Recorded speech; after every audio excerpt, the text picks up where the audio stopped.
आपकी लाइफ में जो भी चीज़ें चल रही हैं 2 तरीके की होती हैं, या तो वो आपके कंट्रोल के अंदर वाली होती हैं या फिर कंट्रोल के बाहर वाली। अब जब कंट्रोल के बाहर वाली चीज़ें ज़्यादा बढ़ जाएँ, तो उन्हें जितना कस के पकड़ने की कोशिश करोगे, ठीक करने की कोशिश करोगे, उतना ही दिमाग ख़राब होता चला जाएगा। बेस्ट पार्ट होता है इस चीज़ का कि भगवान ने आपको मौका दिया है उन पर निर्भर होने का। हो जाओ निर्भर, सँभाल लेने दो उनको सब कुछ और तुम करो चिल। हेलो दोस्तों, कैसे हो आप लोग। Welcome back to the channel live life easy. बहुत दिनों बाद पता नहीं क्या हुआ है, किसकी नज़र लग गई है हमारे रिश्ते को कि कहाँ रोज़ मिलते थे और अब कहाँ 5-5 दिन बाद वीडियो जा पा रही हैं। खैर जो भी है, फिर से कोशिश करते हैं एक बार कि इस बार रेगुलर हो जाए। तो सुबह अभी ये वाली जो जितनी भी आप इसमें क्लिप्स देखोगे, ये किसी एक दिन की नहीं है, रैंडम डेज़ की हैं। और शायद जो आपके पास मॉर्निंग ब्लॉग गया ना, ये उससे भी पहले की हैं। तो अभी फ़िलहाल की कंडीशन में आपको बताऊँ ना, तो कांवड़ ब्रेक जो है वो स्टार्ट हो गए हैं। लेकिन फ़िलहाल मेरा गला ख़राब था, उस वजह से 3 दिन मैं नहीं कर पाई। वॉइस ओवर का काम ही नहीं होता तो वीडियो कैसे बनती।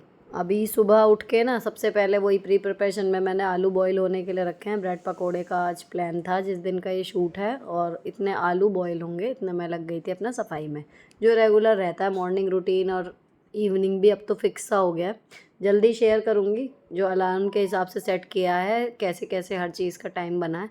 काफ़ी ठीक ठाक उससे काम निपट जा रहा है अगर आप उसको फॉलो कर लो तो, है ना। तो कर ही लोगे, जब करने के लिए बैठते हैं तभी तो अलार्म लगाते हैं। तो हो जा रहे हैं उससे काफ़ी सारे काम। जो एक वो होता है ना कि एक काम में हम लग गए तो दूसरा छूट गया, वो प्रॉब्लम इससे काफ़ी हद तक सॉल्व हो जा रही है अलार्म वाले सिस्टम से। अच्छा, उसके बाद बाहर की सफाई करने के लिए आ गई थी मैं। मौसम ऐसा हो रहा है कि सुबह कुछ है, दोपहर में कुछ है, रात को शाम को बिजली कड़कती है। अक्सर बच्चे जब ट्यूशन से आते हैं तब बारिश हो जाती है, और जब काम का टाइम होता है दोपहर तक तब होती है भीषण गर्मी। मतलब वो भभका सा उठता है ना, जो मानसून वाली गर्मी होती है वो वाला। तो अभी तो ऐसे ही चल रहा है, और इसी का रिज़ल्ट है कि जो गला मेरा इस तरीके का हो गया। लेकिन अच्छी बात यह है कि हर बार बच्चे बीमार पहले पड़ते हैं और मैं उन्हें करती हूँ कि मतलब तुम्हारी वजह से घर में आई है। इस बार मेरी वजह से आई है, लेकिन मेरे तक ही रुक गई। अभी तीनों ठीक हैं और ईश्वर करे ठीक ही रहें। हुआ ये था कि स्कूल में गर्मी में एक दिन मैं मतलब पसीने में काफ़ी तरबतर थी, और मैंने बॉटल से ठंडा पानी पिया है। उस दिन से गड़बड़ शुरू हुई है, और उसका खामियाजा मुझे 1 हफ़्ते के वीडियोज़ के डिले एंड ऑल थिंग ये सब से चुकाना पड़ा। खैर, अभी सफाई हो गई। सफाई होने के बाद फिर मैं आ गई थी वापस। तो जिस दिन का ये शूट है उस दिन बच्चों का जो था, आज आराध्या को जाना था, उसका एक अवार्ड सेरेमनी थी, उसकी प्रैक्टिस चल रही थी, उसको जाना था स्कूल। आरोही की छुट्टी थी, इस तरीके का सीन था। मुझे जाना था आज, तो मैं अपना यहाँ पे जो खाना बना रही हूँ ना, वो ब्रेड पकोड़े आराध्या के टिफ़िन के लिए थोड़ा सा चीज़ लगा के बनाऊँगी, और सिंपल हमारे घर के लिए, तीनों के लिए, जैसे आलू का भरता बनता है उस तरीके के। तो ये वाला चल रहा है। अब अगर आलू ऐसे कद्दूकस करने में अगर हाथ जलते हो ना, तो ऐसे फ्लैट सरफेस की कटोरी लेके उससे घिस दिया करो, तो हाथ नहीं जलते। अच्छा, कई लोग इस पे कहेंगे कि मैशर से मैश कर दो। मैशर से कितना भी आप मैश कर लो, मतलब मेरे को तो ये हमेशा होता है, उसमें 2-3 छोटे बड़े टुकड़े रह जाते हैं। कद्दूकस से बिल्कुल स्मूथ बनता है। तो अगर आपको थोड़े बहुत टुकड़ों से कोई दिक्कत नहीं है तो आप मैशर यूज़ कर लो, नहीं तो मुझे कद्दूकस वाले ही करे हुए आलू समझ में आते हैं। अब आधा मैंने रख दिया, इसकी शाम को टिक्की वगैरह कुछ छोटी मोटी जो 2-4 हमें छोटी छोटी भूख लगती है वो बन जाएगी। बाकी का लेके इसमें मैंने ब्रेड पकोड़े की पिट्ठी तैयार करनी शुरू कर दी। सिंपल नमक, मिर्च, धनिया, गरम मसाला, यही चीज़ें इसमें डलेंगी। कोई अलग से चीज़ इसमें डाल नहीं रही हूँ। और इसके साथ अगर आप डालना चाहो थोड़ा बहुत, इसमें अगर ट्विस्ट कभी कभी करते हैं, आप इसमें क्या क्या डाल सकते हो, थोड़ा सा पिज़्ज़ा सॉस आप इसमें बीच में मिक्स कर सकते हो। धनिया नहीं थी, धनिया डल सकती थी। इसके अलावा ऑरिगेनो डल जाता है कई बार इसमें हमारे यहाँ। और आराध्या के लिए जो बनाऊँगी इसमें चीज़ स्प्रेड लगा के बनाऊँगी, तो इसमें वेरिएशन होते रहते हैं। बेसन भी आज ख़त्म था, इतना ही था, तो पहले रात को देख के रख लिया था कि है या नहीं है, उसी हिसाब से मील प्लानिंग की थी। तो इतना बेसन है कि पकौड़ों का काम हो जाएगा। नेक्स्ट फिर शाम तक नया पैकेट आ जाएगा। बेसन को घोल लिया, घोलने के बाद इसमें सिंपल वही नमक मिर्च हल्की सी वो डलेगी। बाकी इसमें इनो वगैरह ये कुछ भी यहाँ ज़रूरत पड़ती नहीं है। बेसन की पकौड़ियाँ बनानी हो तो कुछ अलग चीज़, लेकिन ये वाली तो सिंपल ही रहती हैं। अभी मेरे बच्चे बिना आलू की स्टफिंग के सिंपल इस घोल में जो ब्रेड डिप करके बना देते हैं ना, वो भी बहुत शौक से खाते हैं। और वो तो बिल्कुल मिनटों का खेल होता है। अभी मैंने कढ़ाई रख ली, इसके बाद इसमें तेल डाल देंगे, तेल गरम होगा। अब जब आप पकौड़ियों के लिए बेसन घोलें तो एक चीज़ इसमें अलग सी डलनी है, जो याद रखेंगे तो पकौड़ियों का टेस्ट बहुत अच्छा आता है। थोड़ा सा लहसुन और अदरक, अगर अदरक नहीं भी डालो, लेकिन खाली लहसुन की 3-4 कलियाँ उसको कटोरी में कूट के, दरदरा सा कटोरी में, या अदरक कूटने वाला जो रहता है वो, उसमें अगर कूट के डाल देना, वो जिंजर गार्लिक पेस्ट नहीं करेगा ये काम। इसमें एक इस तरीके की कलियाँ इसी तरीके से ही कूट के डालो तो एक अलग सा फ्लेवर आता है। चाहो तो इसमें थोड़ा सा चाट मसाला बेसन में भी डाल सकते हो, तो ऊपर से जो हम स्प्रिंकल सा करते हैं वो काम भी कम हो जाता है। कहने को मतलब बेसिक सी चीज़ है, लेकिन इसमें थोड़ी थोड़ी हर बार वेरिएशन सी हो जाती हैं तो लगता है कि हाँ कुछ अलग सा खा लिया। तेल वाली आइटम है, बहुत ज़्यादा तो रोज़ रोज़ तो आप इसको खाओगे नहीं, लेकिन यह जब भी बनाओ कुछ एक अलग सा कर दो तो थोड़ा सा क्या ना, हमारी जीभ खुश सी हो जाती है कि अच्छा आज कुछ अलग सा खा लिया, और क्या है, कुछ नहीं है। फिर ब्रेड ले ली, उसके बाद इसके जो दुकानों पे मिलते हैं ना ट्रायंगल वाले, वो बहुत बड़े हो जाते हैं टिफ़िन के हिसाब से भी, खाने के हिसाब से भी, तो मैं हमेशा इसको स्क्वायर पीस में काट लेती हूँ चारों। ये ना फिर इसमें जब बेसन लगेगा, आलू बनेगा, तो ये भी अच्छे खासे बड़े बन जाते हैं, लेकिन ये वाला साइज़ ठीक रहता है, पलटते भी बनता है, मतलब कन्वीनियंट रहता है। ठीक है, तो मैं हमेशा इसी तरीके से बनाती हूँ। बहुत कम ऐसा देखा होगा आपने कि मैंने पूरा ट्रायंगल छोड़ दिया कढ़ाई में।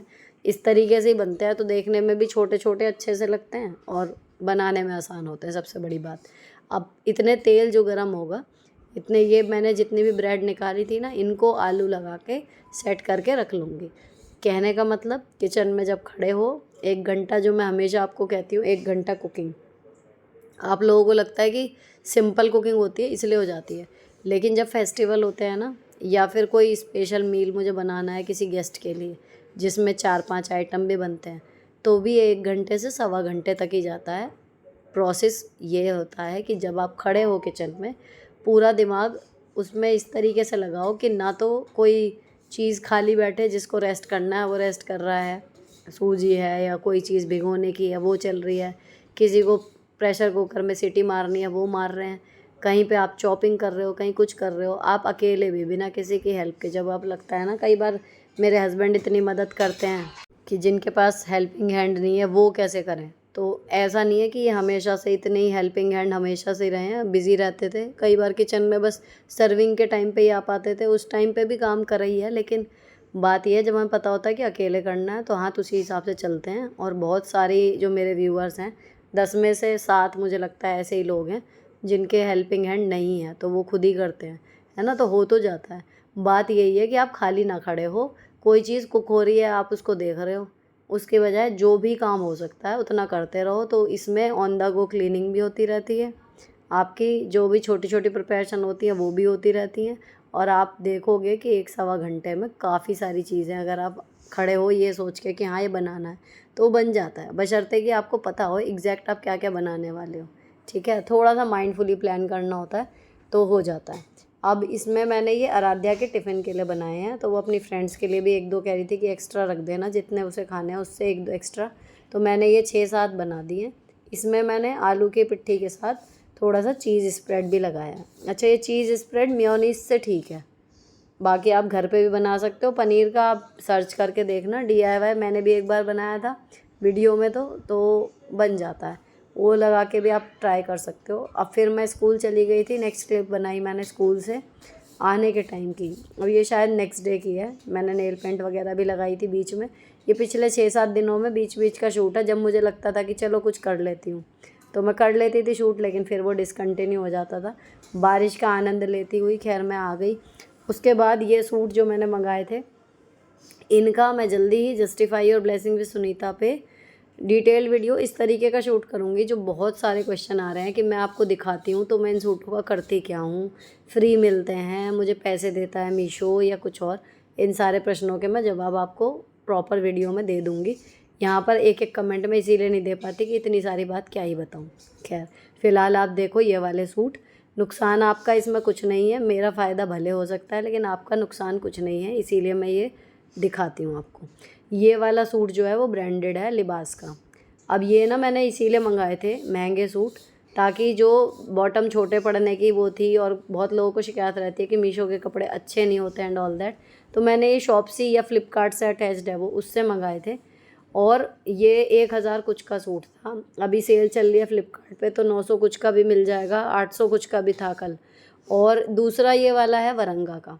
ये दोनों ऐसे हैं, इनका बॉटम बिल्कुल बढ़िया खुला मिलेगा आपको, ट्रू टू साइज़ हैं, अच्छी वाली कॉटन है, मशीन में भी खूब धोओगे ना, इनका कुछ नहीं बिगड़ने वाला। दोनों कुर्ता सेट ऐसे हैं। उसके साथ दुपट्टा प्योर जॉर्जेट का था, शिफॉन का था, उसमें टेपिंग है, लिबास की मार्किंग वगैरह सब है। इसमें भागलपुरी सिल्क का दुपट्टा था। अभी ये फिर उस रेंज के हैं जिसके मैं अक्सर आपको दिखाती हूँ। देखो, जब डेली बदलने होते हैं ना हमें कपड़े, या फिर हमारी जो कपड़ों के ऊपर का बजट है, हम डेली में या महीने में मान लीजिए 1000-2000, बस इससे ज़्यादा खर्च नहीं कर सकते, तो इस तरीके की ही रेंज आती है। अब आप 1000 का एक सूट लेके उसको 3 साल पहनते रहो, बोर हो जाओगे, भले वो कितना भी अच्छा हो। तो आपका बजट तय करता है कि आपके जो कपड़ों की रेंज है वो क्या होगी। अभी ये वाला सूट जो है वो अंडर 500 है, जूट का सा इसमें दुपट्टा है, फिटिंग इसके बिल्कुल ट्रू टू साइज़ है, तो एक साइज़ बड़ा मंगाना, हालांकि सिकुड़ेगा नहीं। ये इस तरीके की कॉटन है। और ये वाला पिंक वाला मैंने आपके साथ शेयर किया था पिछले मॉर्निंग व्लॉग में, पहना था, तो इसको मैंने अब अच्छे से दोबारा से इसको ड्रेसअप करके एक बार शूट कर लिया। तो ये मैचिंग जो थी, आपने मेरे पुराने व्लॉग में एक बार देखा होगा, मैंने पहना भी था, वो अब पुराना हो गया सूट, तो मैंने ये वाला मंगा लिया था। इसके साथ मैरून फॉयल प्रिंट का दुपट्टा है और कॉटन में पिंक कलर का कुर्ता, और वो है, देखो फिटिंग कितनी सुंदर आ रही है ना। जैसी टेलर्ड की फिटिंग नहीं होती, बिल्कुल बढ़िया सी, मतलब अच्छे आ रहे हैं इस बार। और जब से जिम गई हूँ, स्मॉल साइज़ ऑर्डर कर रही हूँ, इतनी परफेक्ट फिटिंग सारे सूटों की आ रही है। तो आप भी थोड़ा सा एक्टिव हो जाओ और थोड़ा सा अपना ट्रू टू साइज़ पहनना शुरू करो, अलग ही रौनक रहती है। अब ये वाला सूट बहुत बार आपने देखा होगा, ये मैंने मंगाया था जस्ट फॉर ट्रायल कि कैसा आएगा। इसमें जो जरी का सा दुपट्टा रहता है ना, वो कुछ भी नहीं है, सिंपल आया है। तो ये तो देख लेना, मतलब मंगाना है, मैं बहुत हाईली रिकमेंड इसको नहीं करूँगी। फिर इसमें का मैंने मीशो से मंगाया है, आपके पास इंस्टाग्राम पे रील पहुँच गई होगी, वो आया है ठां। जो इसका दुपट्टा है ना, उसका वो आर्ट सिल्क में शाइन के साथ है, और कपड़ा भी इससे बहुत हैवी है, उसका लिंक भी दे दूँगी, वो मंगा लेना। और लास्ट है ये, ऐसा था गर्मी में जैसे कोई दुपट्टे का सा पहन लिया हो, बहुत ही हल्का लाइट वेट, मोटिफ बने हुए पूरे पे, फॉयल प्रिंट है, जाएगा कहीं नहीं। लेकिन हाँ, इसको ब्रश से या मशीन में रगड़ रगड़ के मत धोना, तो ये आपका पूरा सीज़न आराम से निकाल देगा। कलर इसमें बहुत सारे अवेलेबल हैं, अंडर 500 ये भी आपको मिल जाएगा। तो ये सारे सूट जो हैं वो मैंने आपको दिखा दिए, अगर इनमें से कुछ भी पसंद आए ले लेना, डिस्क्रिप्शन में सारे लिंक हैं। और तीज आ रही है, प्लस रक्षाबंधन आ रहे हैं, इसीलिए शॉपिंग के वीडियो ज़्यादा सामान मंगाया है, तो आपके साथ शेयर कर रही हूँ। पूरी तबीयत ठीक होने पे फिर रेगुलर वीडियो आएंगे। फ़िलहाल ये वीडियो यहीं पर ख़त्म कर रही हूँ। अच्छा लगा हो तो चैनल को सब्सक्राइब करके जाना। मिलती हूँ आपसे नेक्स्ट वीडियो में। Till then bye bye, stay beautiful always.